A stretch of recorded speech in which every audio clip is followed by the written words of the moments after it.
ঘরবাড়ি তৈরি করার সময় তো আমরা ছাদ দিই, কিন্তু কখনো কি ভেবেছেন পৃথিবীর ছাদ কাকে বলা হয়? পামির মালভূমি, তিব্বতের মালভূমি এবং হিমালয় পার্বত্য অঞ্চলের মালভূমিকে পৃথিবীর ছাদ বলা হয়। মূলত এই তিনটি মালভূমি পৃথিবীর সব থেকে উঁচু স্থানে রয়েছে, তাই একে পৃথিবীর ছাদ বলা হয়। এই মালভূমি পৃথিবীর সব থেকে উঁচু এবং সব থেকে বড় মালভূমি, যেটি মধ্য এশিয়ায় অবস্থিত।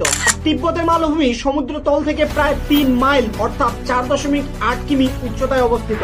আর এই মালভূমি চারিদিকে পাহাড় পর্বত দ্বারা ঘেরা রয়েছে, যার মধ্যে উল্লেখযোগ্য রয়েছে মাউন্ট এভারেস্ট এবং কেটু পর্বতশৃঙ্গ। আর হিমালয় পর্বতমালা বিশ্বের সব থেকে উঁচু পর্বতশ্রেণী।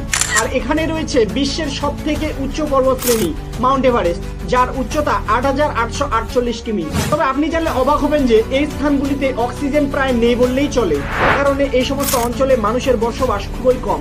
প্রতি বছর পৃথিবীর বিভিন্ন প্রান্ত থেকে পর্যটকদের ভিড় থাকে। তো পাহাড় পর্বতে ঘুরতে আপনার কেমন লাগে কমেন্ট করে জানান। আর চ্যানেলে নতুন হলে সাবস্ক্রাইব করুন। ভিডিওটি ভালো লাগলে